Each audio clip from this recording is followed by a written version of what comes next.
It is 8:05, so we shall get this thing rolling. Welcome to all. I'm Jerome Harris. I'm a member of Music Workers Alliance and the Indie Musicians Caucus of the AFM being the American Federation of Musicians, the American Musicians Union. And I'm moderating this event. Um, I will post in the chat a link to a page that has contact information for MWA and IMC and a number of other organizations that will be of relevance to what we'll be discussing tonight. Um, and so you'll be able to click on that link and look at that sort of resources list. Um, um, and I will encourage all of the musicians who are attending um, to consider joining Music Workers Alliance and or the Indie Musicians Caucus. Indie Musicians Caucus of the AFM is actually for musicians who are members of the union, and we're working to try to get our interests better represented by the AFFM. Um, and MWA is open to all music workers. Uh, so links to those websites and such are in the document, which I will put that link up in a moment. So during the last 25 years, you could say that we musicians have found ourselves serving as canaries in the coal mine of the American workers' economy. Our income from selling recordings collapsed in the wake of Napster and other file sharing technologies.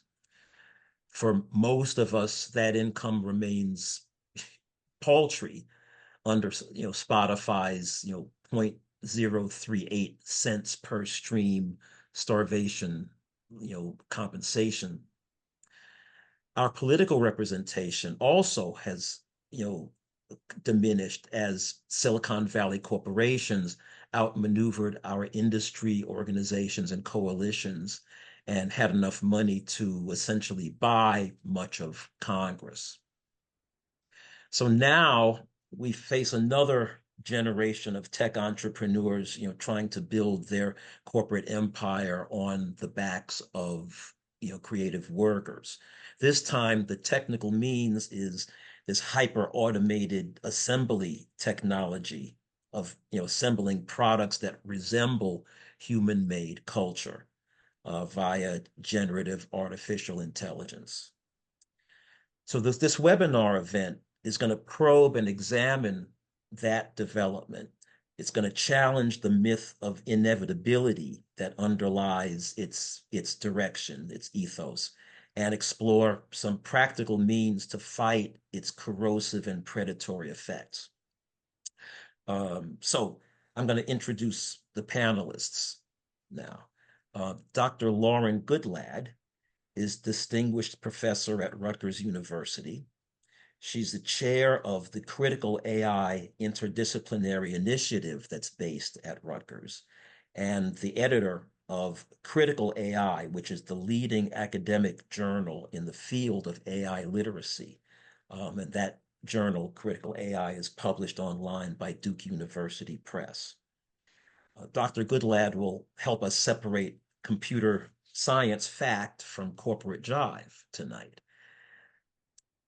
We're awaiting the arrival of Brian Merchant, who was the technology columnist at the LA Times and a senior editor at Vice Media's departed technology journalism site called Motherboard.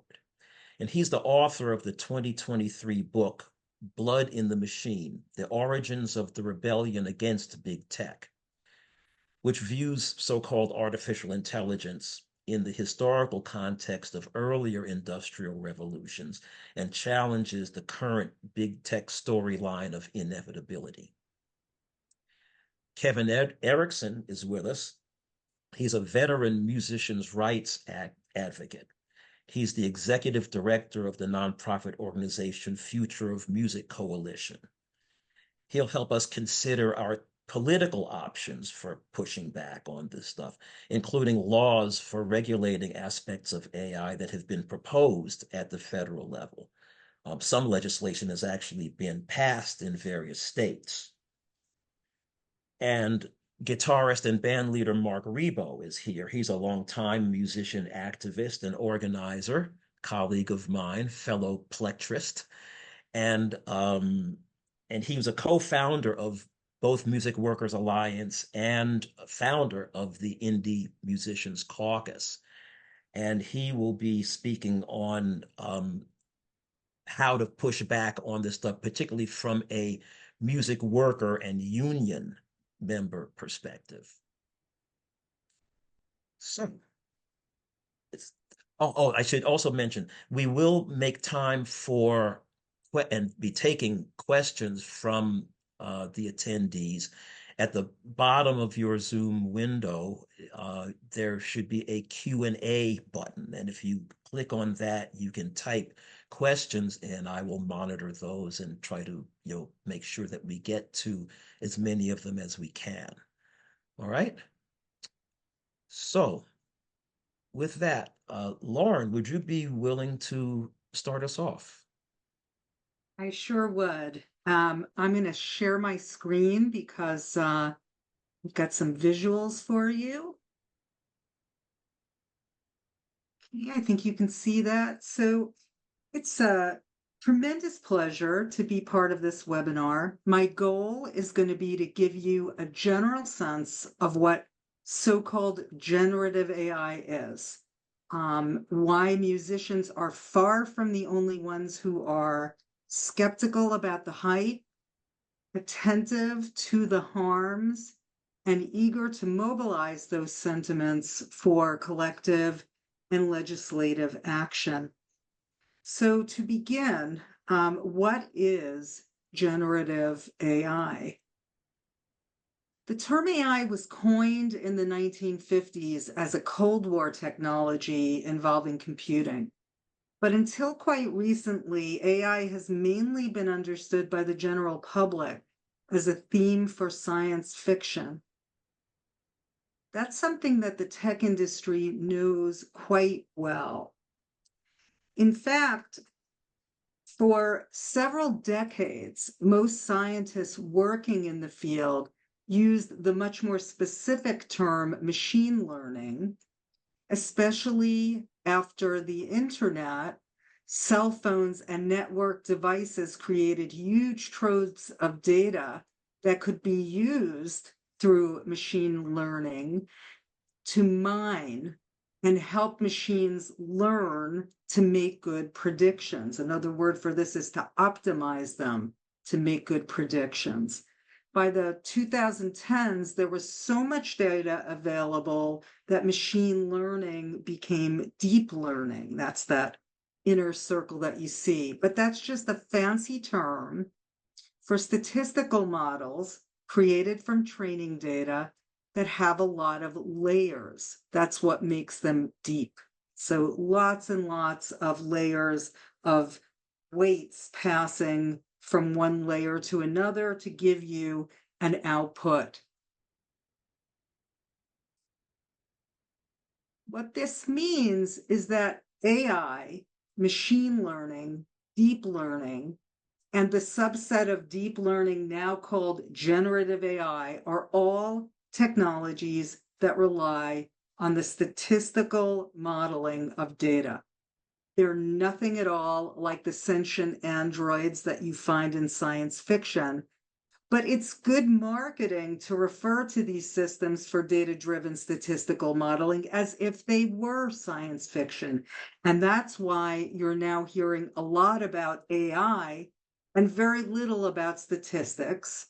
And it's also why images associated with generative AI in the media often look like these humanoid robots, which is to say, AI is heavily anthropomorphized, which means made to seem as if it's human.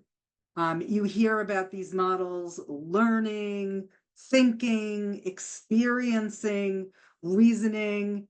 You hear the term neural network, which was coined in 1943 to describe a mathematical function, basically a formula, a type of math, invented by these two early cyberneticians to describe basically a loosely, inspired model of how the human brain works in math. Really simple, not at all like what the brain actually is. So the truth is, as I think you know, that the single most important thing in generative AI is the data. Generative AI is just a form of deep learning that predicts plausible completions in response to a user's prompt.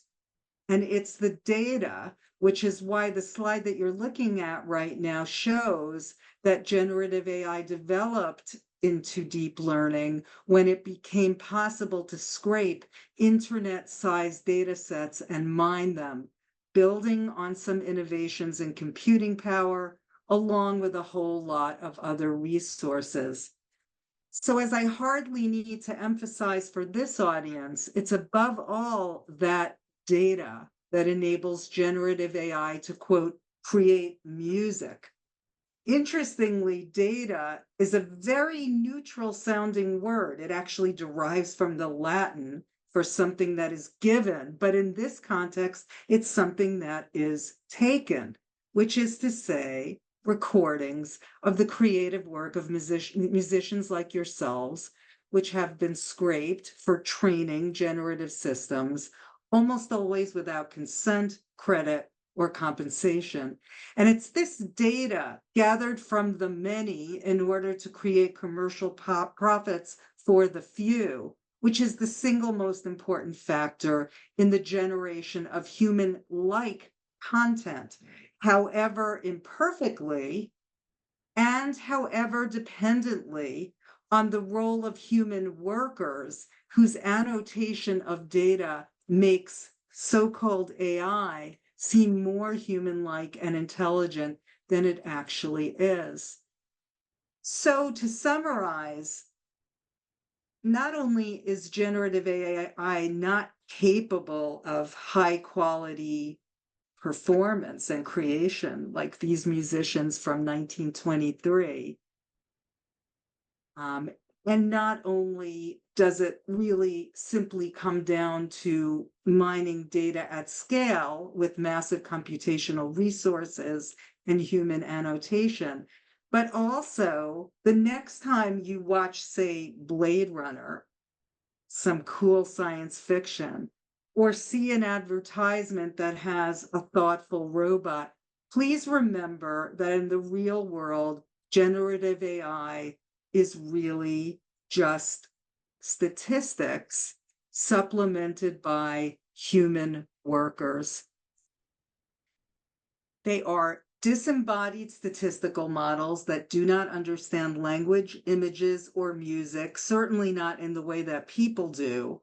Um, Machine intelligence excels at pattern matching at vast scales, enabling generative AI to work probabilistically by predicting plausible responses to that response. But despite the hype, the tools are incapable of anything like a full bodied experience.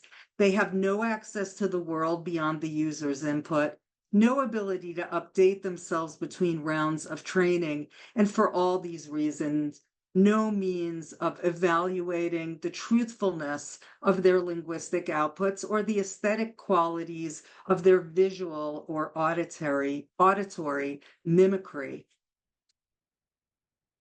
Knowing these harms that I'm going to tell you about won't necessarily solve your problems in itself.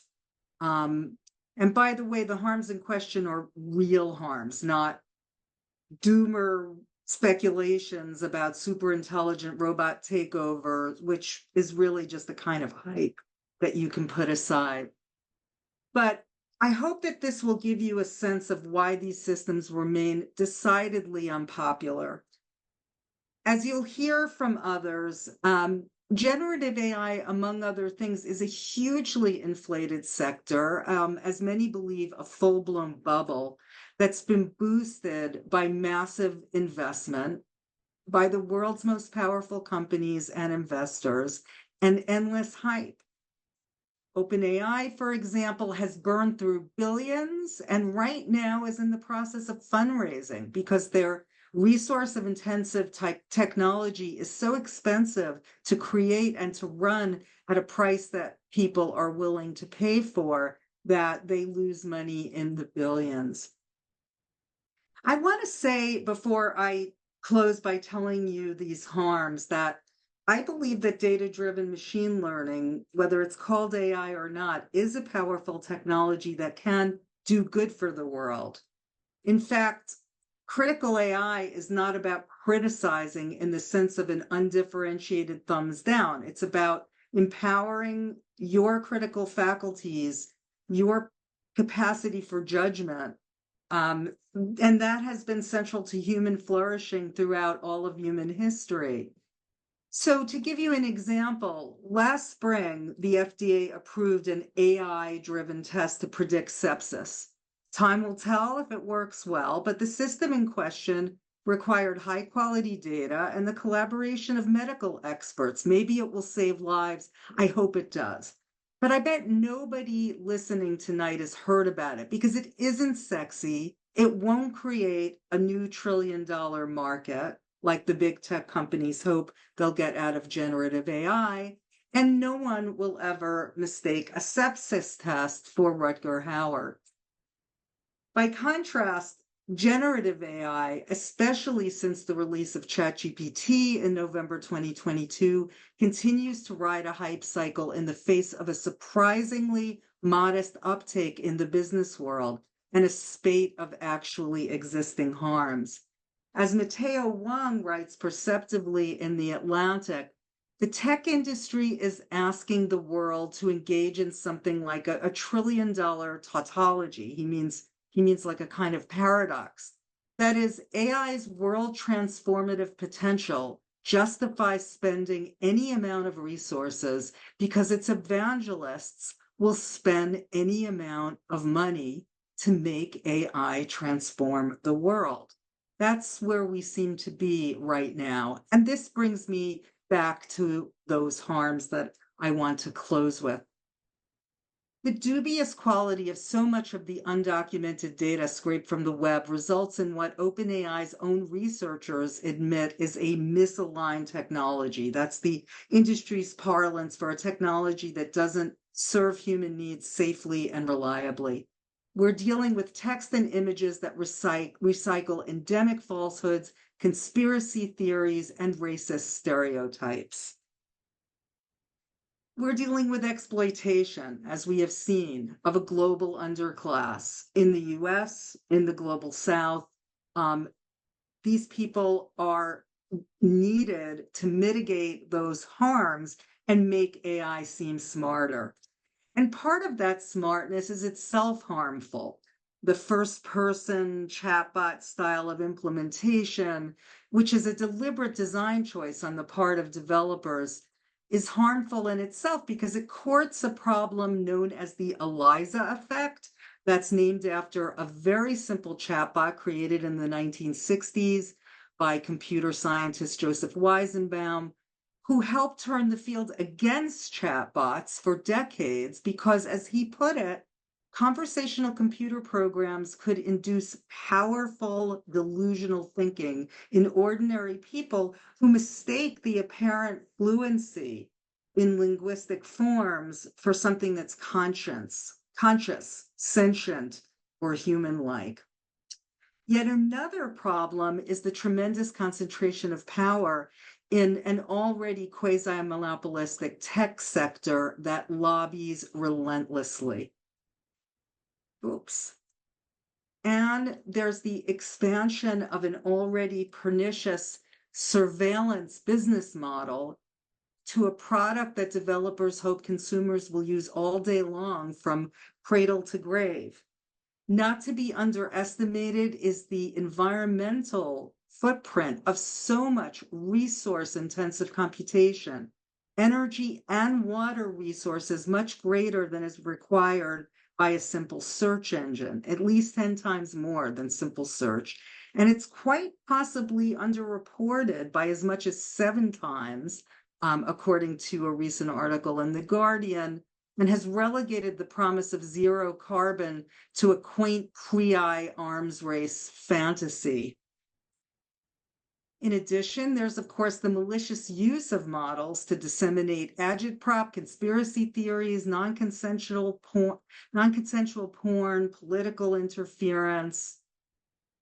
And finally, the overall degradation, or as Cory Doctorow puts it, in shitification of absolutely everything as the predominance of AI slop, as synthetic writing is called, and the concern over one's own content being scraped without consent turns the internet from a digital commons into post-extractive wasteland. This may sound incredibly dispiriting, but I don't think it has to be. History teaches us a lot about what solidarity can do in reasserting the public will. And on that hopeful note, I invite you to be in touch if you'd like to know more about what critical AI is doing, including our Design Justice Labs, which is open to the public. And I turn over to my esteemed co-panelists. Thank you, Lauren. Let's see. I think I'll ask both Kevin and Mark if you have any comments at this moment. You're bouncing off of what Lauren just presented. I'll withhold mine until it's my turn. I definitely have many thoughts were provoked. Yeah, I mean, as I am looking at my own notes, I think that there's a lot of points of resonance, and I really appreciated the mention of solidarity. Solidarity is a value in policy conversations. Has this eternally enduring practical value, as well as sort of the sustaining value that helps keep us going through good times and through difficult times politically. And it's just good strategy. So I appreciated that.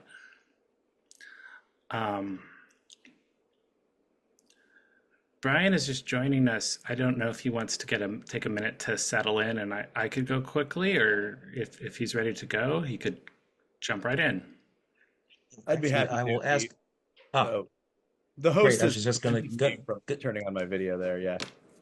Yeah. No, that there's a little technical mumbo jumbo that I'm working my way through. Welcome, Brian. Thank you. So sorry I'm a little late, but pleasure to be here and looking forward to the rest of the discussion. Excellent. Let's see. By the way, you should be able to turn your camera on now if you so desire. Here I am. Try that. All right. In all of my limited glory. Yes. I guess I think you've missed what Lauren spoke on, but as the author of Blood in the Machine, I know that you've got things to say about how we got here, how our would-be tech overlords have brought us to this space. So if you are willing to jump in. Yeah, absolutely. I know I did catch Lauren's presentation. It was great. Great. So the first thing to know is that this is nothing new at all, what the tech companies are trying to do. It is the latest iteration of a 200 year-old cycle in which an entrepreneurial class or a managerial class or an ownership class will use a new technology, whether it's necessarily any good or not. If it is sufficiently disruptive, if it has the capacity to be disruptive, then it will be used by this class as such. And so my book focuses on the Luddites as kind of the first example of this happening en masse. It was really sort of at the beginning of the crystallization of industrial capitalism itself, when the cloth workers and artisans of England, who were then the largest industrial workforce, the largest workforce period aside from farmers, started running into factory owners who were using machinery, sometimes machinery that had been around a while, sometimes machinery that was brand new, to automate their jobs. Basically, to build machines and systematize them so that they could be operated by children, by vulnerable workers, by immigrants, by people who were willing to work for less, but largely, by and large, straight up child labor. And it's an important point that, as with what's happening today, that our artists and illustrators and coders and copywriters and musicians, the threat that they're facing is not outright replacement. They're facing a degradation or a disruption of work at the hands of a technology owner, somebody that has access to the capital and the organizational power to build an alternative that can, say, produce music for cheaper. So it's actually like a really, really useful parallel to look at what happened to the Luddites, who were skilled cloth workers. They made knitted goods, they made woolen blankets, they made woolen sweaters, they were the cloth industry, hundreds of thousands of workers, and they were quite skilled. And for hundreds of years, they had a system set up to make sure that they could benefit from their work. They weren't rich by and large. Some of them, ascended to like the merchant class, or if they wanted to, or expanded their operations, hired journeymen to work alongside with them, but they worked in their homes. They arranged their own schedule. They had a lot of the same sort of things that, a working musician might have today. Not necessarily, tons of unbridled prosperity, but dignity, the ability to create, the ability to sort of live a fulfilled life. And the boss is bringing in this technology, who were, again, like today, widely despised by most people, because they were coming in with machines that were sole purpose was not to do a better job. It was not to help out the workers. It was to take work away from them, to lower the cost so they could churn out more garments, more knitted goods, more sweaters, but they'd fall apart faster, they were less high quality, and they pressed wages down across the board. So in England, when this happened, people organized, people petitioned Parliament. It wasn't yet a democracy. It was a situation where unions were banned. They were outlawed, so you couldn't collectively bargain. You couldn't really tell your representative to try to change things. So they tried anyways. They signed these petitions with hundreds of thousands of people saying, hey, we need minimum wages. We need protections from fraud. We need these guys with the machines. They're running over the laws and the regulations that have governed our trade for hundreds of years. Things like cloth count, or how long you had to be an apprentice, things that set up to sort of govern the social structure of the trade. And the machine owners were just coming in and taking a wrecking ball to it for the pure purpose of profit. And at that time, we hadn't had decades of myths about innovation and about how great this was supposed to be for humanity. It just looked like, to the Luddites, the people who would become the Luddites, the cloth workers, that they were just stealing their work, stealing their bread, as they put it. It was just theft. And everybody hated the entrepreneurs. Like, it was that was the bargain. If you wanted to automate, You had to accept the fact that you were tearing up the social contract, that everybody would hate you, that you would that you would be sort of ostracized from everyone except your own sort of rarefied class. And sure enough, that hatred boiled over after Parliament shut down cloth workers. Year after year after year, they finally tore up all the regulations. They sided with the factory owners, and by 1809, there was nothing left. There's nothing left for the cloth workers. Their work had been degraded, outsourced, replaced, turned over to child laborers, and they had no choice but to form this uprising, and they called the Luddite Rebellion. And they did what they became famous for and now are derided for, which is taking matters into their own hands and staging a Robin Hood style rebellion with hammers, where they would smash the machines that were stealing their work. And it was not, again, at the time, controversial. They were not bad guys. They were heroes. People would come out in the streets and cheer them as they raided the factories or held a factory owner up at gunpoint. They would always give the factory owners warning. They'd say, "We know you have the obnoxious machines. We know that you've stolen the equivalent of 300 jobs from this town. Take these machines down, or you'll get a visit from Ned Ludd's army." And if they complied, if the factory owner, and a lot of times they would, the factory owner would wave the white flag and say, "Okay, leave us alone." And they said, "Great." But if they didn't, then the Luddites would show up in force, and they would smash those machines, and sometimes while a magistrate looked on, because he was sympathetic to the working people, not the factory owners. Of course, things went south. It becomes a big bloody sort of rebellion as the state fights back for a number of reasons. But this is all to say, hopefully we don't get there, right? Hopefully we're not in a situation, because we have alternative means. We have unions. We have representatives who are nominally supposed to be listening to us. We have worker power. We have the public opinion on our side. We have levers that we can pull. But just like the screenwriters, the WGA and SAG taught us last year, just like the Luddites showed, there's a lot of power in rejecting an exploitative use of technology, of just saying no, not saying like, how do we kind of make this work for us? Sometimes sometimes you just need to say, this is off the table. If in this contract, we're not going to let AI write a song. We're not going to let AI have the rights to writing a song. Just the screenwriter said, no, we're not going to let AI write a script, because all that will do is set about a chain of events in motion where suddenly we're getting rewrite fees because the studio's AI churned out a crappy script that now we have to fix up, and we're going to get paid subpar rates. We're not going to get residuals. We're not going to get compensated fairly for that. They know that they can't replace our labor.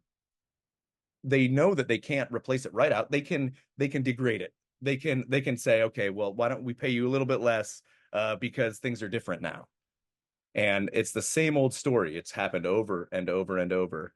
Maybe most recently with the gig apps, with what happened to taxi drivers and food delivery workers and grocery delivery workers.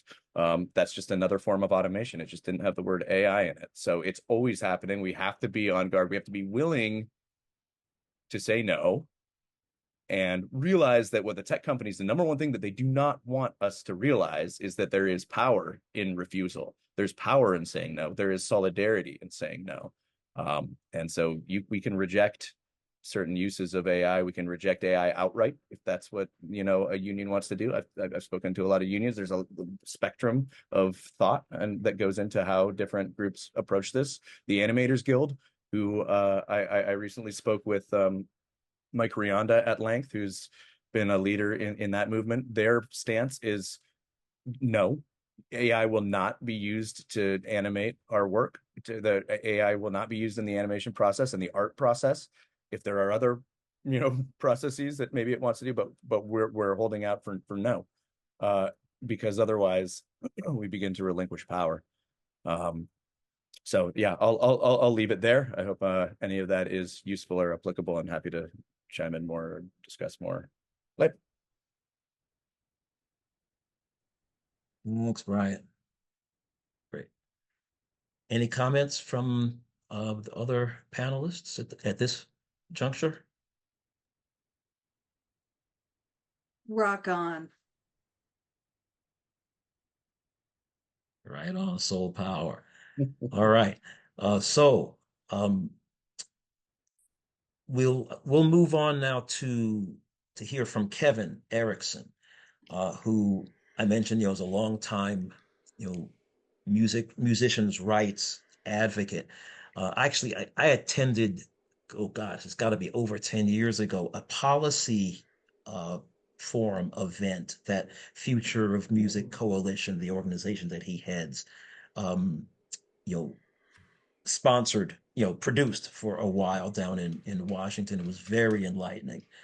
So I know Kevin tracks, among other things, what's going on in the field of legislation around stuff that affects musicians' livelihoods and work. And so, Kevin, if you would, you know, give us some thoughts about what can be done on the in the realm of laws Sure. Well, and so I think and otherwise. sure. Yeah. So I guess what I'll start with is just identifying and disentangling a few of the specific concerns that the musician community has about AI and differentiating them from each other. And then walking through some of the policy solutions or proposals that are on the table and seeing what's left. And then maybe we can talk quickly about a couple of other places within regulatory agencies where we might also have some additional points of leverage. So much of the public conversation about music and AI is fixated on this question of celebrity impersonation. Everybody saw the headlines about the fake Drake song and that sort of thing. That is a serious part of the problem. It is especially a serious part of the problem if you are a major celebrity, which is a minor part of the music, a minority of the musician community, right? The problems can ultimately impact us, but it makes sense that a lot of the focus is there and there are numerous important legislative efforts dealing with the deepfake question, specifically in the context of election disinformation, which makes sense. But I think it's also important to enumerate the other concerns that are coming from different parts of the musician community. One is that streaming platforms might seek to license AI generated music at discount rates or create their own AI generated music, and then use their platform power to direct listeners to that music to save money on licensing fees. Services have already been doing this with human generated discounted library music for years, so this is a very reasonable concern. I think it's particularly a concern for functional playlist music, music for sleep, music for working out. In the absence of transparency requirements, services have this profound power to reorient people's listening habits in ways that maximize their earnings. And so these incentives to nudge people to listen to cheaper music, whether or not it's AI created, those are very real.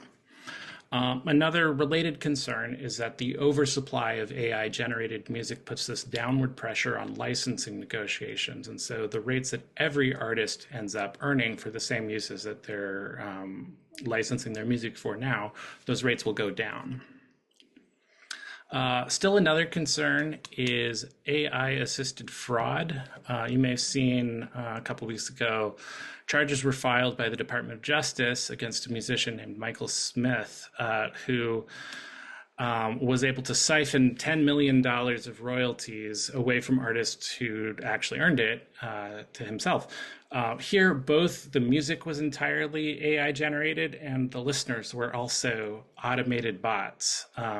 But because of the way that streaming platforms are set up to use track play count as proxy for value, so he's taking that money out of the pool of royalties that's available to all of the other musicians who are also earning plays, right? And the fear is that this is the tip of a massive iceberg of fraud, right? He's not just ripping off the services, he's ripping off every other recording musician. And it's important to think about this here because this was not done by infringing musicians' work, but he still effectively stole $10 million from them, right? this is important to understand because as we're looking at policy solutions, we need to understand that licensed training is not the only indicator of whether a use of AI is ethical. You can have a licensed training set and still have a fundamentally unethical business model, one that's not really about facilitating expression, but about extraction of resources. And another concern is just that the platform's responses to problems caused by AI may themselves end up harming artists. Earlier this year, Spotify announced that in this effort to discourage fraud and disincentivize the uploading of a glut of filler tracks, they would stop paying out royalties for tracks that received less than 1,000 plays. And they figure it just generates a few dollars per track, so who's going to miss it? But for artists and certainly independent labels with deep catalogs, does dollars represent a substantial portion of their recorded music catalog? And it adds up. Ultimately, what we need is a music marketplace that's capable of reflecting and meaningfully compensating diversity of practice and recognizing the value contributed by niches and music scenes that operate at radically different scales. But AI is, it's dealing with these massive data sets, and it helps along this process of orienting the marketplace towards these mass market models that are about massive extraction of value at scale. And then finally, there's this concern that media companies that employ musicians and composers would seek to directly replace musicians and composers with AI to save money on upfront creation costs and licensing costs. I would say that this is especially a serious issue for film and TV musicians and composers, and for library music that's used in podcasts and advertising. We're going to want to watch closely, but so far it looks like record labels don't really appear to be interested in this at this point, because recording expenses usually end up recouped from artists' earnings anyway. There's not much savings to be had. And they also have an incentive to protect the value of human created art because that's what's in their back catalog. That's what they know how to market. So they have thus far tended to be broadly on the same side as most artists and composers in most of these AI fights, despite our other range of disagreements. The most important questions around this are not about technology itself. To paraphrase my friend Astra Taylor, most of these debates about specific technologies are actually just about power. So we got to talk about power. We have to get the details about specific technologies right to be able to arrive at the appropriate public policy response, but we also have to get the power analysis right. And that includes the question about who has a role in what technologies are adopted and which are left in the dustbin of history with the Zune and the 8-track. So we have to ask these questions, like, who does this actually serve? Who asked for this? Is this solving a real problem? Who is consulted? And then how do we orient technological development so it focuses on the problems workers experiences? How do we find the levers? It is helpful to draw that distinction between generative AI and the other forms of AI. There are a number of uses of AI that have been part of the recording musician tool set for years that in the past would have just been called machine learning. These are relatively uncontroversial tools that are standard parts of the recording workflow. Beat detection programs, pitch shifting, noise reduction, EQ tools, and these can be very useful. As an engineer, it's really helpful for me to be able to use AI to separate a guitar and voice track that's recorded with one microphone and put the reverb just on the voice, right? No problem with that, right? Generative AI, though, raises this broader set of legal and ethical issues because there's you understand, right? So we have broad agreement around principles like credit, consent, and compensation for anyone whose work is ingested into training data sets is a straightforward place to start. There appears to be broad alignment around those principles, as close to consensus as diverse musicians are able to get about anything. So I guess I can just sort of jump into some of the legislation. Generative AI has created a bunch of new problems, but it also points to old problems that have existed for a while that have not yet been resolved. One is that in the United States, we don't have a federal personality right, what is sometimes called a right of publicity. There's a patchwork of different state laws that protect individuals' rights to their voice and likeness, but there hasn't been a federal protection that creates like laws of the land, and even then there are aspects that need to sort of account for the new challenges that come with these digital uses, right? So there's been a handful of state bills that have moved that direction. The Elvis Act in Tennessee, there's one in Illinois, and I believe one just passed in California. At the federal level, there's a bill called the No Fakes Act, and this is one where I think there is real bipartisan momentum behind it. Sponsored by Chris Coons, Marsha Blackburn, Amy Klobuchar, and Tom Tillis. These are powerful people with important roles on the committees, and they've got a House counterpart bill that it really could get somewhere, right? And this is a bill that focuses on those questions of images and likeness as well as voice reproduction. It has good, thoughtful carve-outs that protect parody, protect free expression. It makes that right non-transferable before death, and so it limits the length of terms by which you can make a deal to allow someone else to exploit your personality rights. And those provisions are important because they make sure that the creation of this right actually goes back to benefiting the individuals themselves, right? Rather than some corporation that might try to grab those rights in an overly grabby contractual negotiation, right? Now, some folks in our community have objected that voice imitation is included in this, but instrumental imitation is not. Makes sense that this is a frustration. The challenge is there isn't really a legal basis for protecting an instrumental style that anybody's figured out yet, even internationally, right? So we have to look at other approaches. But the good news is that AI companies can't. So if I sat around for decades and inspiration struck me somehow, and I managed to be able to imitate the guitar playing of Mark Ribot, I would be very proud of myself, and there wouldn't be anything that Mark could do to stop me as long as I didn't use his name or his likeness. And I could just imitate his style all day, and that'd be fine. For a computer program to do that, the only way that they can do that is through ingestion of the data in a way that constitutes illegal copyright infringement, right? It's unauthorized reproduction, right? And so that means that AI companies cannot ingest your work without a license. They are doing that anyway.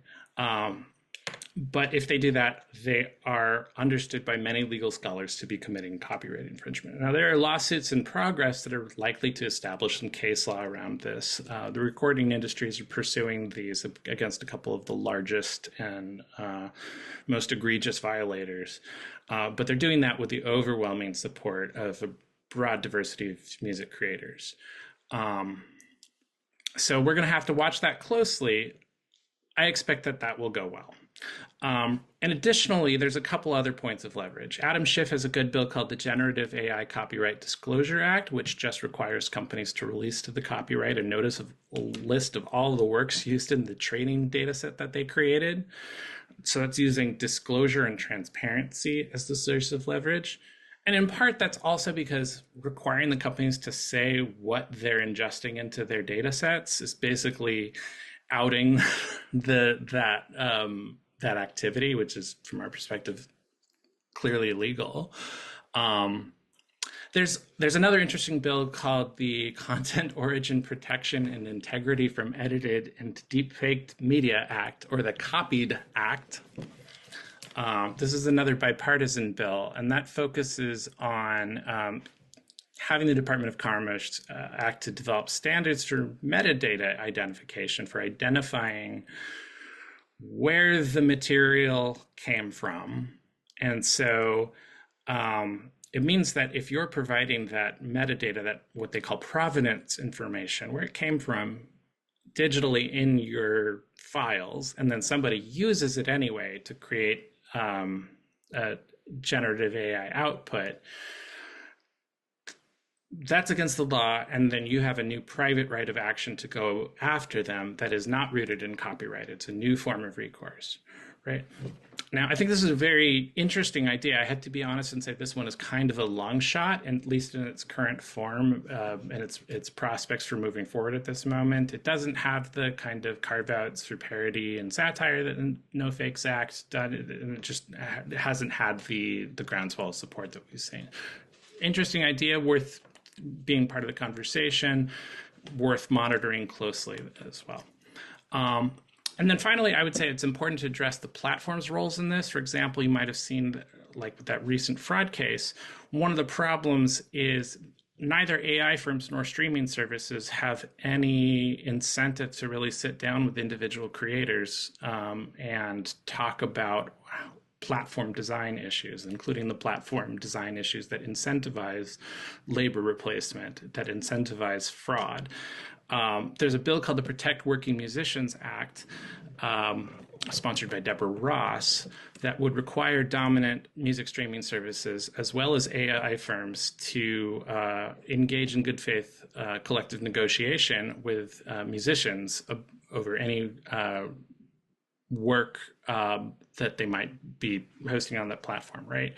As it stands right now, without this carve out, it essentially creates a carve out in antitrust law that allows individual musicians to collectively negotiate for these things in their roles as rights holders over their own sound recordings, right?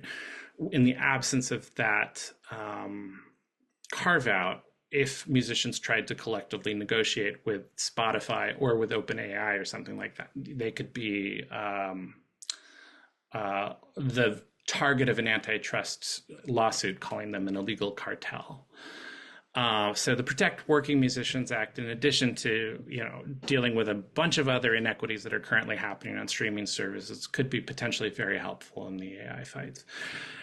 And then finally, I would also say Lena Khan, who's currently heading up the FTC, has been very clear in saying that there is no exception to the law for AI. So if companies are passing off AI work as if it were human, well, that could be a deceptive practice, a violation of consumer protection law, and also potentially an unfair method of competition.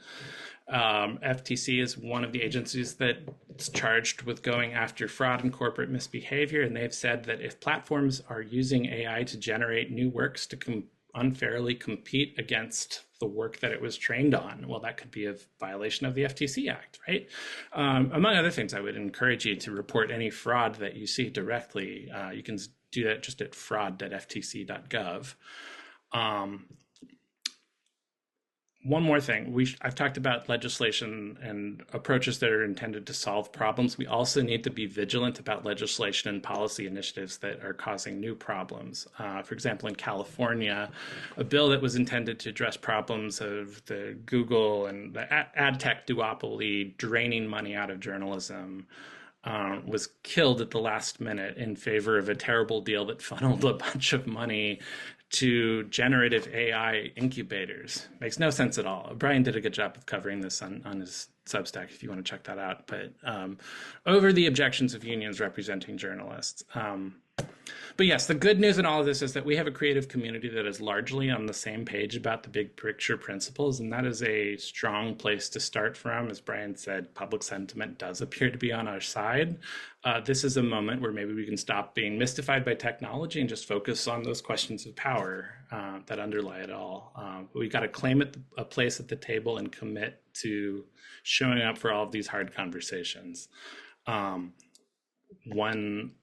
One place that Leverage found, I liked where Brian took things about the importance of saying no at the right moments. And, that can be a contentious process, but it can also be a healthy process. If artists decide, for example, they don't want to use OpenAI's Sora thing to make a music video because they understand how their peers regard that, right? That isn't a rejection of the AI's potential broadly, but it's a way that a community can develop and enforce standards and norms. And in doing so, we were able to exercise some agency in creating the industry that we want to be a part of. I'll stop.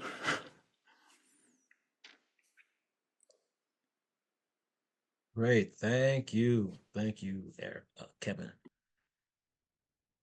All right. Well, okay, I will ask again if any of the other panelists have comments at this juncture before we move to Mark. Mark, you are muted. We're about 20 minutes over our schedule, so I think we should move and then let the people talk, because I'm sure they have some comments by now, if that's okay, Jerome. All right. Yes, it is. And since you're last, you're I'm up. last and by far least prepared, but I'll dive in anyways. I'll start where Kevin left off with the question of power.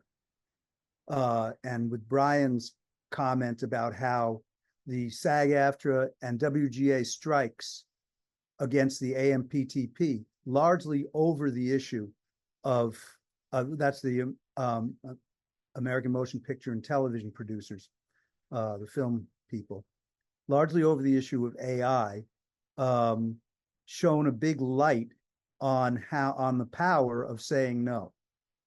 The AFM's story with the AM, after those two unions struck and won imperfect but significant protections and guardrails, the AMP, then it was the next negotiation up was the AFM's negotiation, a union of which I have been a member since, I believe, 1978.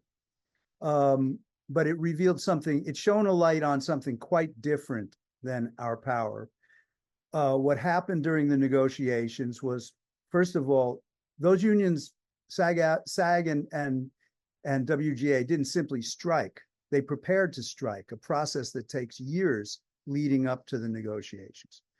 The AFM didn't only not prepared to strike, they prepared to not strike.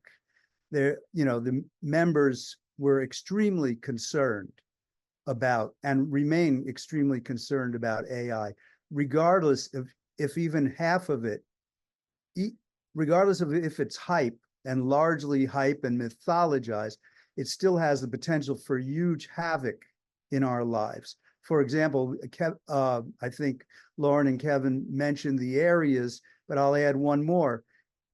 Right now, our recorded work as recording musicians, we're not doing so well with Spotify's starvation wage. And by the way, sorry, that was my typo, I think, Jerome, but it's 0.0038 per stream.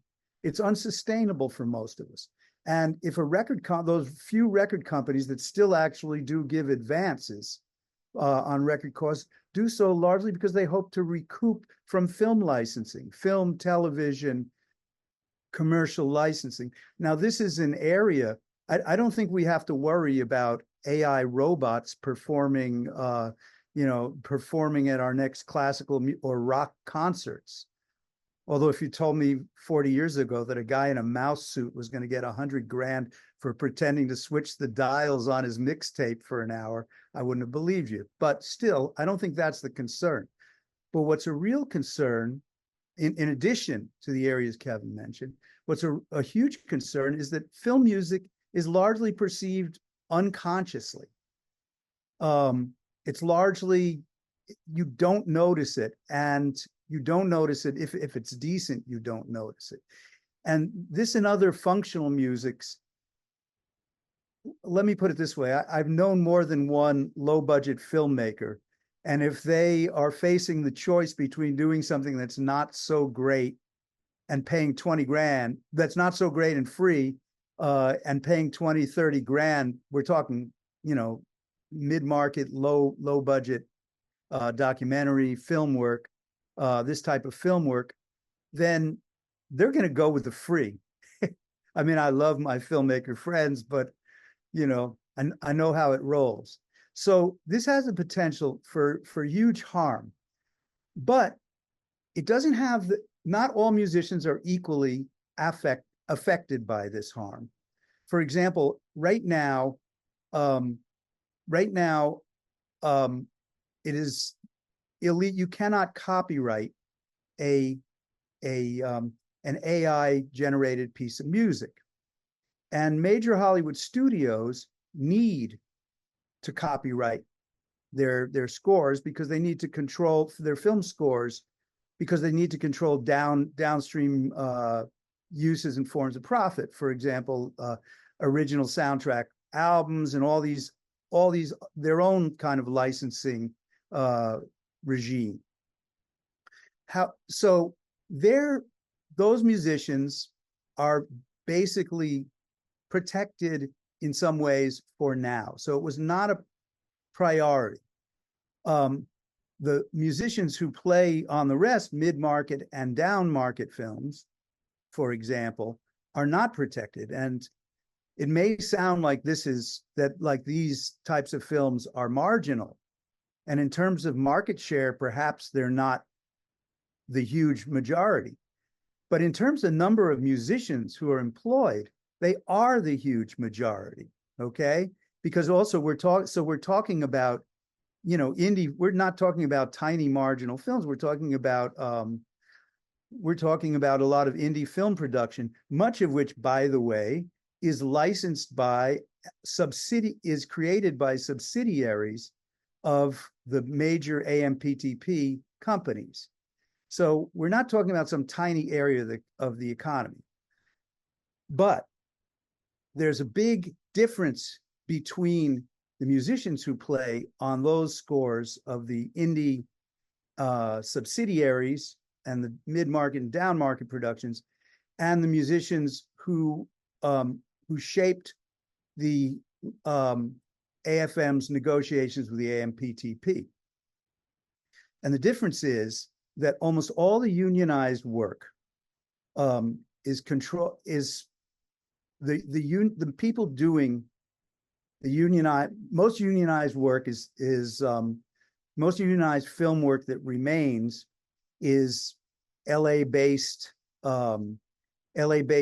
symphonic major film scores for major film companies, the major AMPTP companies. And the musicians who do that, like I say, mostly symphonic musicians, are very well organized within the union. They belong to something called the Recording Musicians Association, the RMA, which is a players conference, which has specific rights that are written into the bylaws of the AFM. For example, they can participate in the negotiations, and they have political powers within the AFM because they get access to the names of everybody who works under the contacts of everybody who works under those contracts. So even if there's only a few thousand of them, we don't know how many, by the way, because I've asked and my questions haven't been answered. They're very powerful within the union. In fact, they controlled the last negotiations. If you are the president of the AFM, and you blow off the RMA LA and the RMA Nashville, you are in deep trouble. You might not be president for long. So they hold a great deal of power. And so in the last set of negotiations, what happened was this group of musicians had a pre-existing agenda, which is to win streaming royalties, residuals. They went into the negotiations with that. When we started to make noise about what are you going to do about AI, people are freaked out about that. There was, well, I believe, I can't prove it because I wasn't at the negotiations, but I believe that although the union very late in the day started to pay lip service to consent, credit, and compensation, which are the goals that we were going for, that SAG-AFTRA and WGA went for, but we didn't act. I don't believe that there was a serious attempt made to win those. Like I say, There was no preparation to strike. There were announcements made by high-level union officials at, the secretary treasurer, the head of the electronic media department, and even the president himself, that striking was kind of off the table, that we were not going to go the route. The signs, I can document them all, but to save time, I won't. The signs were ample before the negotiations. We made some noise, so I got myself appointed after we organized a pledge, a no ratification pledge, to try to get people to refuse to ratify any contract that didn't protect us. And after that, as a result, I believe I got myself appointed to this committee that was the AI committee, but we did almost no real work. We met twice. We dissolved before the negotiations took place. We were not at the negotiations.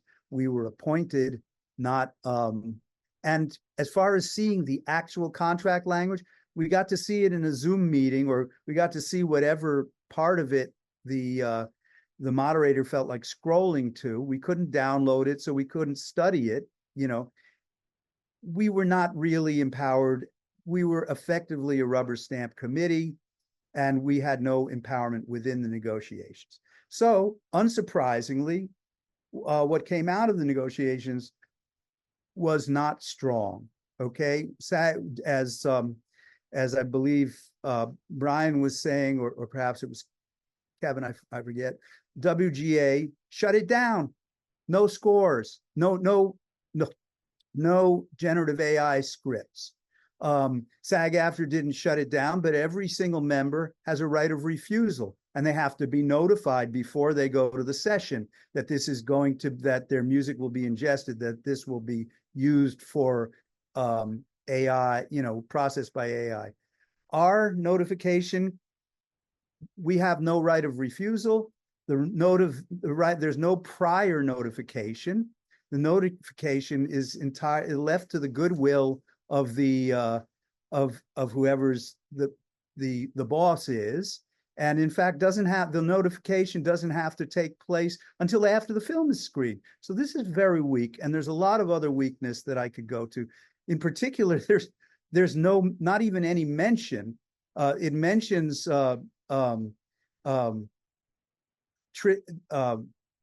it mentions voice triggered AI, but it mentions nothing about text or about text generated, so, which is really the most common form, get me a score that sounds like Lalo Schifrin or something like that. That's not even mentioned in anyways, I want to get to people's questions, but I want to summarize that, yes, it is a question of power. And before musicians, the majority of rank and file of the AFM, and the huge majority, and the AFM is a small minority of working musicians in the United States. So before musicians exercise the kind of power, in order to exercise the kind of power that will enable us to achieve solidarity against this, yet, as Jerome said, yet another corporate attempt to build a corporate empire on our backs, we need to exercise power within our union. We need for indie musicians, I'm talking not just about all musicians, but the musicians who perform on indie labels, for indie film scores. We need our own players conference. We need the right to be present at negotiations. It's not always legally possible to give people who didn't work under the contract vote. It's labor laws. We understand, but we need the right to be present. We need access to the data on all recording musicians. We need to exercise that right on all recording negotiations. We need access to the data so that we can contact people, so that we are not politically atomized, politically isolated within the union. Then we have a hope of generating through our union. And if our union is not willing, I'm sorry, what I'm about to say is a bit radical, but we were just blown off on regardless of how it turns out, all at the time believed it was an existential threat to our livelihoods. So if our union is not willing to move out of the way, if our union is not willing to provide a credible campaign plan to organize our work, if it's not willing to empower us to organize within the union in the ways I've described, it needs to get out of the way, renounce jurisdiction over the subsidiary sector of the music industry. Let us organize ourselves with the solidarity of the AFL-CIO and without the threat of $10,000 fines and blacklisting. Now that I just probably got myself kicked out of the union, a $10,000 fine and blacklisting, let's go to audience questions.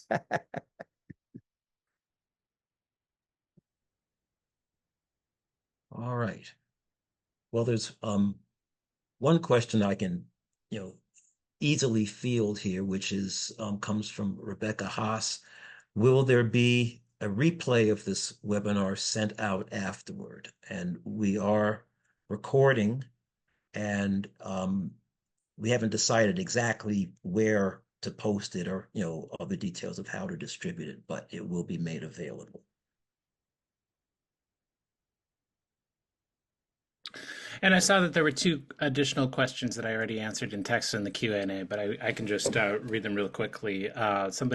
Damon Banks had asked, is there a place where some of the legislative movement and the links in the chat will be listed so attendees can access them?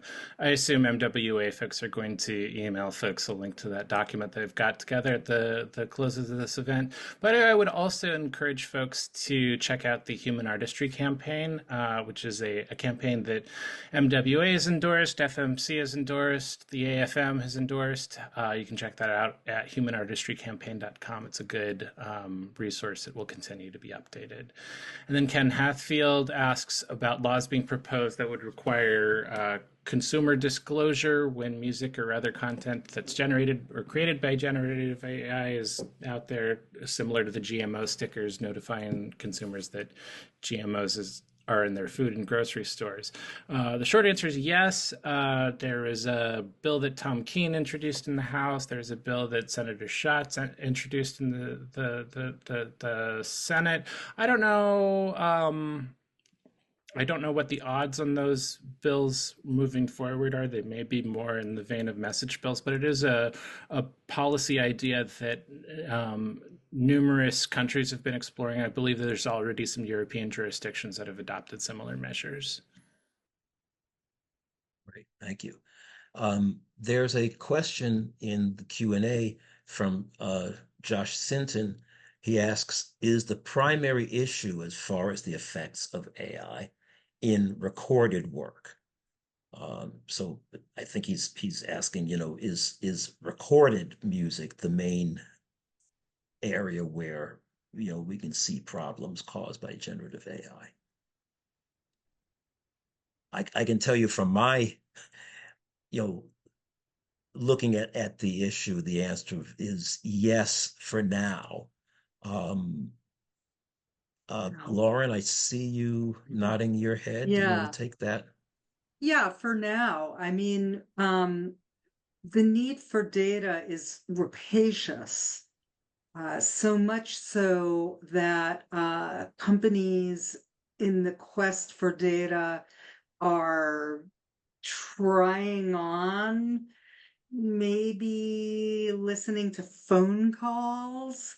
I mean, this was something that was already done for the training of GPT-4, that you had YouTube spoken words transcribed into textual data in order to be used for training data, because it's considered high quality human data and very conversational and contemporary.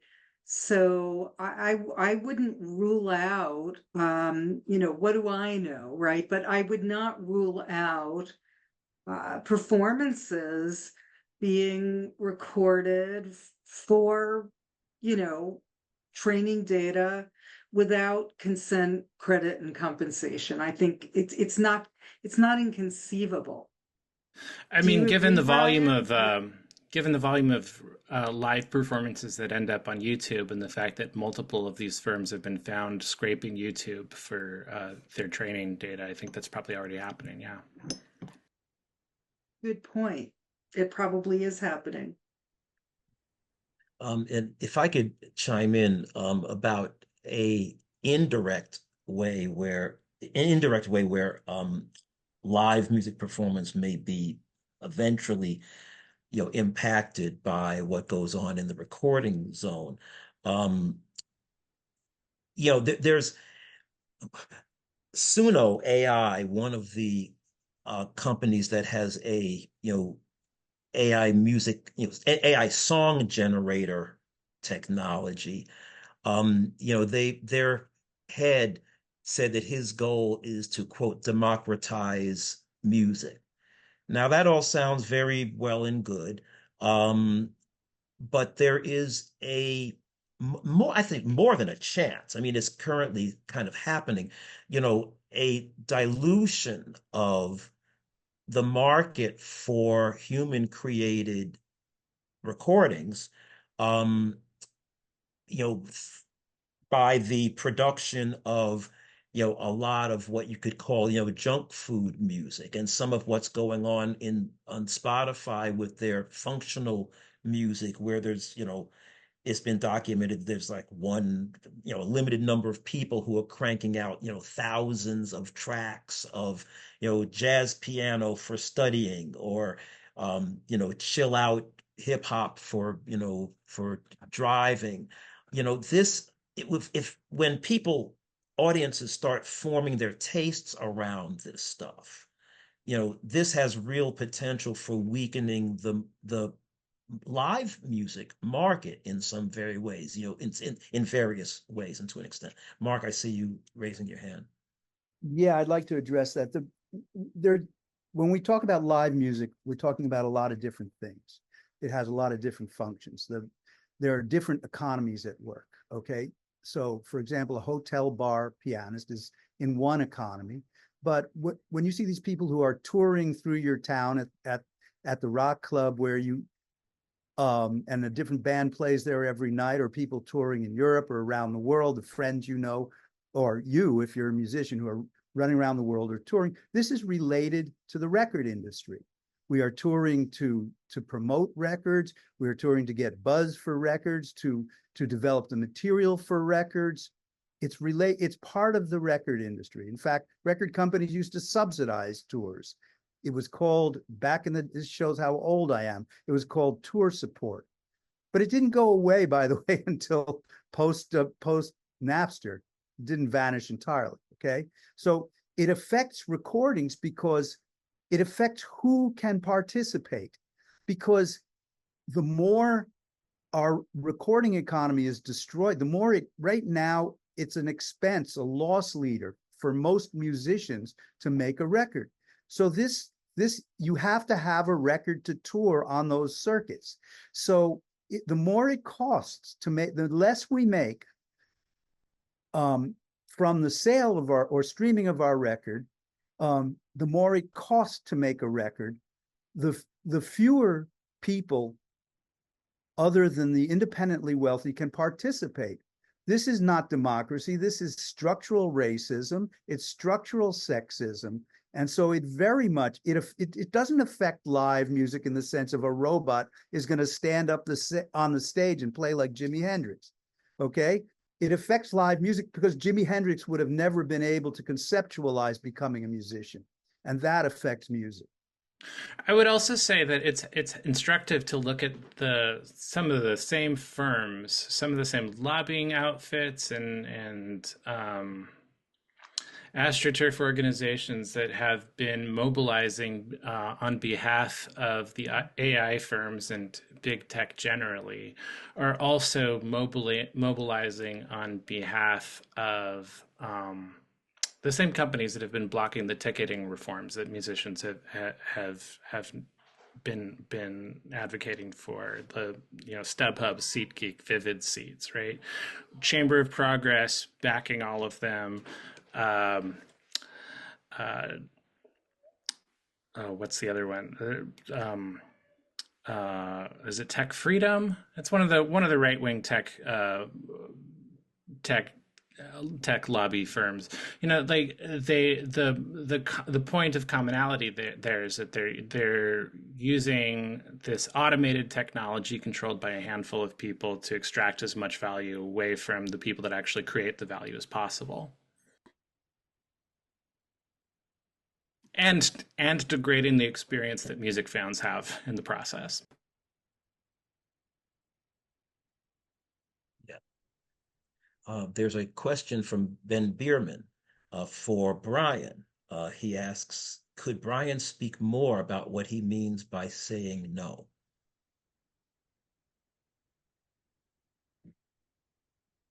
Yeah, I mean, I mostly mean that for the last 20 years, especially or so, maybe even throughout the 90s, there has been this sort of like this gathering momentum encouraged by the tech company, and I kind of reached a crescendo sort of probably maybe 10 years ago, right before this so-called tech lash, where it's, like this is progress, right? Like all these things, Google and Facebook had these halos around them, social media, they're connecting people, they're doing, you don't stand in the way of progress, and if you do, then you're a Luddite. They captured that term 200 years ago and turned it against what it really meant. And as a result, especially because the Democratic Party became so pro tech, and as it sort of kind of distanced itself from meaningfully supporting labor in favor of kind of a more sort of pro market approach, I think this idea that technology could fill some of the gains, improvements in people's lives that used to be more durably and more reliably and more actually provided by other means. So it was especially maybe we saw the peak of this during the Obama administration, where you saw Obama like partnering up with Uber and like praising Airbnb and Amazon, and we it became very difficult. And I've talked to a number of of Teamster organizers, of WGA folks. WGA is a little bit different because they have such a rich history of like contesting. They're used to the studio system. Every time there's a new technological development, like, oh, VCRs. Well, now we have to give now it's gonna we have to pay you less because media is worth less now for you to make, and they have to have a fight every so many years when there's a technological disruption. Um, but apart from them, I feel like a lot of unions and labor groups and advocates and people who are usually fighting for things like, worker rights, have been kind of flummoxed by this technology question. Like everybody has to start out the question like, well, I'm not against technology. I'm not against progress. I'm not against all. You have to qualify it with all these things, and you end up tripping yourself up. Where, the right answer sometimes is just no, this sucks. Like, no, like AI is doing nothing good for me in this context. It is only serving as, this lever that is going to be used to depress wages and all the things that Kevin sort of very, very articulately ran through, and that Mark spoke to as well. You can just say, no. If it makes sense, there may be different you I mean, I'm not going to speak on behalf of, a group of organized workers, because it is up to all of you to sort of, ratify or sort of, try to build consensus and build power around that. But that's why I was speaking to like the Animators Guild. They polled their union, and it was just overwhelmingly like, what, like it's not worth beating around the bush and saying like, okay, maybe, maybe if it's just used, in Netflix programs because they really want it, or what, for them, it just made sense to say, no, you know what? The studio is out of this process. It is going, if it's going to be anywhere, it is going to be in our side of the labor process. It's going to be in the worker. They're going to decide how to use AI, not the studios. So it's in that, it's just sort of rediscovering this power of saying no. That Teamsters leader that I mentioned earlier, I had an interesting conversation with him, and he was just like, honestly, like I feel like we lost 10 years because because after, after Clinton and through Obama, there's just this, nobody wanted to say, wait a second, like this, like Uber seems like a shitty deal for workers, and maybe we should just kind of oppose some of the things that it's doing and not say like, well, how do we get along? Or and now, fast forward 10 years, and so many of these companies that have done so much to sort of damage the contract that workers have, even if they don't have a union, especially if they don't have a union. But Amazon, Uber, Lyft, they've really hollowed out a lot of the protections and disrupted a lot of workers' lives, because I think a lot of people were not prepared to say no to some of the excesses that they were putting on offer. And this time it's a little bit different. People are genuinely worked up about AI. They're genuinely unnerved, and there's anxiety there. Part of that is because we've had people kind of sounding the alarm on the last few years of tech. Part of it's because AI is uniquely creepy and uniquely threatening to a lot of people. But that is just something that can be capitalized on, and I've seen this in a number of union fights that I've covered and that I've even participated in. Is that it can be a great catalyst for solidarity and growing power, even, or organizing new worker groups, or getting a base fired up, is saying like, we're not going to let this thing replace us at all. We're not just, if this is a session contract or something, then just, we have to say no to AI. Great, thanks. Um, I think Lauren wants to respond to a question from Josh, and Mark also has something to say. Mark, do you want to go first? Is this something you want to add to Brian? No, go right ahead to respond to Josh. I had. So Josh I'll has wait. asked, how sustainable are the current models used for AI algorithms? My understanding is that the amount of energy needed and the amount of human produced data needed are concrete barriers for what's currently in use. Great question. So, as far as the amount of energy needed, it's enormous. But that doesn't seem to be stopping them. They are locked in what they perceive as a race to the top. Somebody's going to dominate this industry, and they're building these data centers at a rate that is unprecedented in human history. Some of it is going to cryptocurrency, but I read earlier today, I don't like to say facts off the top of my head, but it was something like you could expect big tech companies to be using something like the energy use of India in within 3 years or so. Uh, I'll put into the chat the source for that in case I got it slightly screwy. But data is a different issue. Okay. It is absolutely true that at least right now, in order to make models significantly better, even a little bit better, you have to increase their size by an order of magnitude. That means making them 10 times bigger. And right now, they have indeed already used most of the data that exists in the world, which is why there's sudden interest in listening in on telephone conversations and so forth. So it's certainly the case that data is an obstacle, but I would not suggest, I mean, if what you're question is motivated by is, will these technologies go away because of these problems? No, not unless the public gets involved in the decision making and insists on placing some barrier on energy use and on surveillance.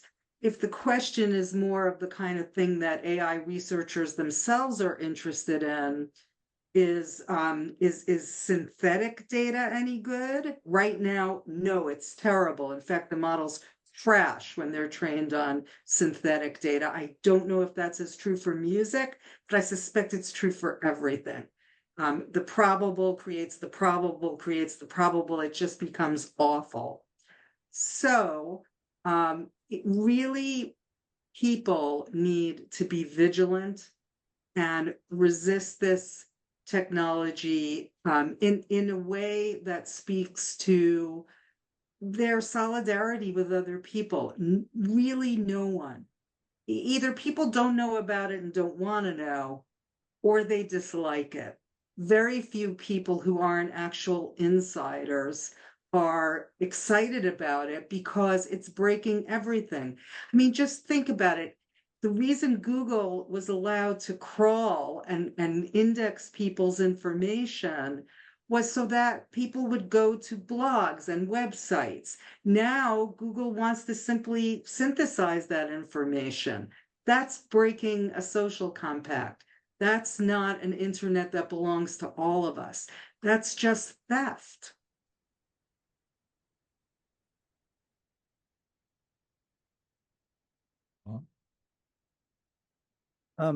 I think that Lauren's call to resistance is a good place to start working towards the end.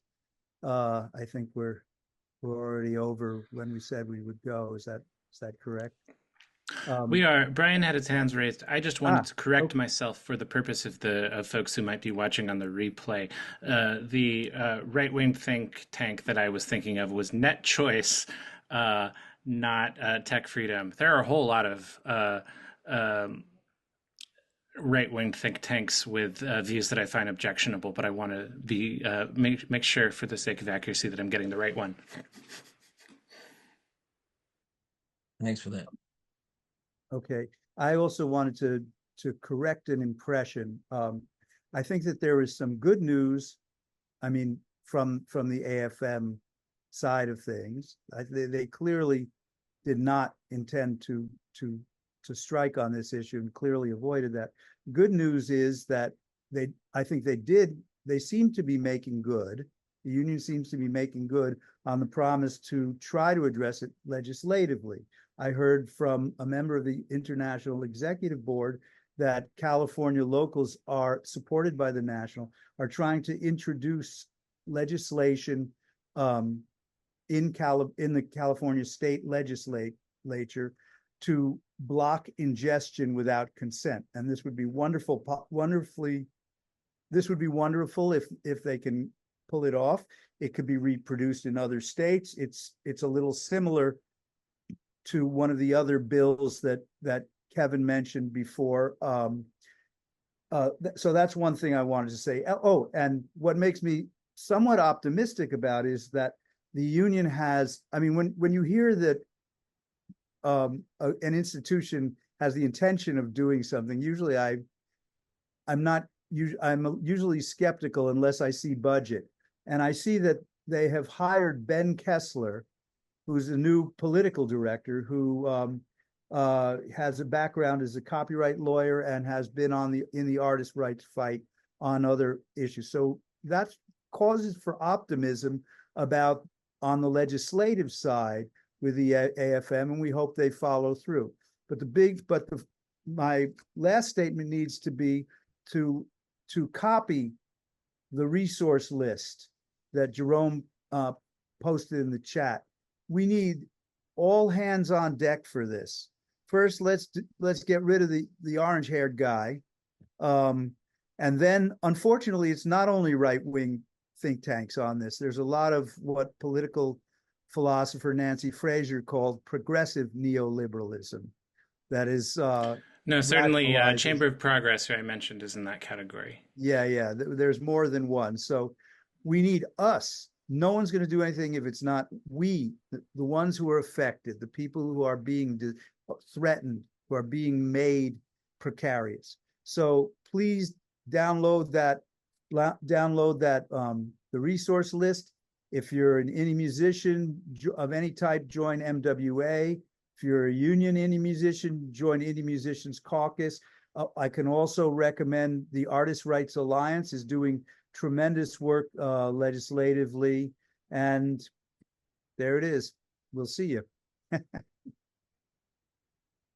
I have to, last thing, shout out of total love and gratitude to Brian for, Brian has something to say. Yeah. No. I want him to say it, but I can't contain my gratitude. I knew it was going to wind up us Luddites were going to come back in style, and thanks for making it happen. Yeah, no, thank you guys for being on the front lines of this stuff, and it's I do think that I'm serious when I say that there's a potential turning point here. Like, people are worked up, as Lauren pointed out, and there is it's the moment is ripe, right, to actually stage some of these fights. I mean, some senators, some politicians are wading in because they can see which way the wind's blowing. But you actually and positively need to put those boots on the ground. And they are, and they're showing up. The Animators Guild rally that they held right before that they went into negotiations, the biggest in its history, the organizers say, ever. The most animators showed up to wave their no AI signs and to make their voices heard. There was in Burbank, Mayor of Burbank was there, state senators. There is a real potential to gain power and to keep this momentum going, and to really serve people. The other thing that I will say is that there is uh there is an end in sight, a potential end in sight. These companies have more money than God, right? They have just an immense amount of power. They have the ears of, national level politicians. It seems sometimes like they're monolithic and that it's folly to fight them, but that's not the case. In a lot of ways, they're racing to do all these things that, like, vacuum up all of your work and your songs and to regurgitate them and to make that normal, to enshrine it while they can, because God knows how many of these companies are going to go belly up when this bubble bursts. We cannot count on it going burst anytime soon. We cannot count on it falling apart. So there just has to be continued resistance. But I was just talking to a business professor today, and he says it really makes me skeptical the way that they have not priced in the costs of energy in all of these systems, and they're vacuuming everything up. They're creating all this stuff, and who knows what might give first, but something could very well give. It could give in a month, it could give in a year or 2 years, and it could all, it could be a correction or it could be a collapse, and then they've lost, right? So we just have to be wary that there is a lot of money, a lot of fight, a lot of power on the other side, but they are behaving the way that they are with the desperation that they are to try to vacuum up all that they can while they can, because they know that their window might be limited to do so. So the time to fight is now, and if we win some of these fights, that could also not just serve musicians, workers, everybody today, but it could set a course to a more equitable and better future for everybody that comes next. So raise the hammer. Yeah. Great.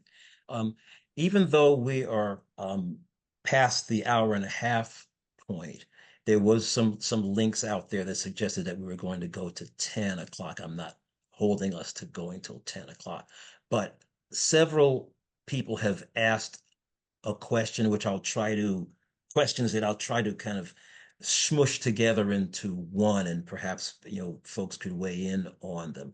Um, Several people have asked about, I guess it's really about public facing arguments that we in the musician community can use in this struggle. One attendee, who's a Broadway musician, talks about, the the possibility of AI being used, for sweetener tracks for in Broadway pit situations, um, and such, to replace live musicians. But most audiences don't know anything about this stuff. They maybe even don't care. What are some talking points that can be used to make audiences care? Uh, Another question bouncing off of that is also asking what arguments we can use to the public to, in this fight. Anyone want to jump in on those?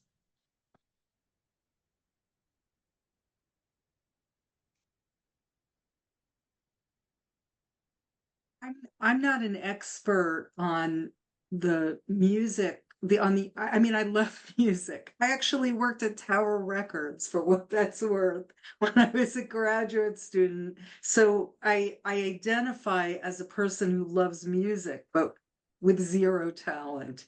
So I I care about the future of music. And to me, it seems uh if audiences at Broadway shows don't realize that they're listening to live musicians, shame on them. Maybe I'm not saying you should shame them, but that's a shame. Maybe what they need to hear at performances is musicians standing up and telling them about this increasing precarity, because isn't that part of the experience? Don't we go to shows in order to experience something that is less mediated by technology so that we're there? Yeah. You want I'll a future where the oh sorry, go ahead. Oh, sorry. Yeah, yeah. I was just going to jump in. There are some organizations that are working on this public messaging. One of them, and there's a link to them in the resources page, Doc, is the Human Artistry Campaign. We're trying to really keep the human in human culture.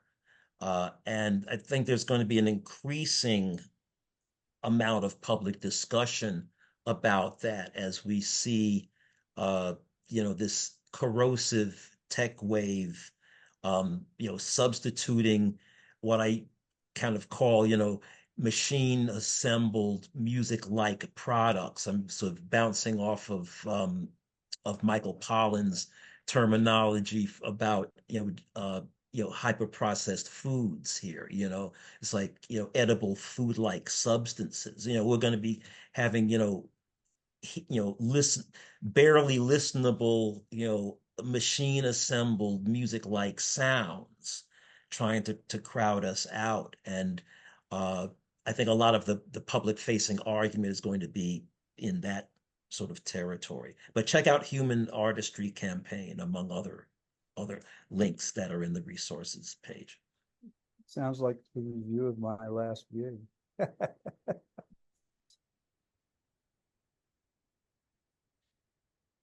Well, Kate, we are at a hour and 45. Perhaps it's time to wrap things up. I want to give a hearty thanks to all of our panelists, to Mark Rebo, to Brian Merchant, to Lauren Goodlad, to Kevin Erickson. Um, thank all of you and thank all of you attendees for attending. Check out the resources document, because there will be this fight is has really just begun. But there are links to the organizations and works by all of our panelists, and some other links too in that resources page, which I've posted the link there several times in the chat. We will be announcing where this webinar will be available for later viewing and listening by anyone who is interested. So there we are. Any last words from our panelists? If not, we will just sign off here. Thank you very much for joining us, everyone.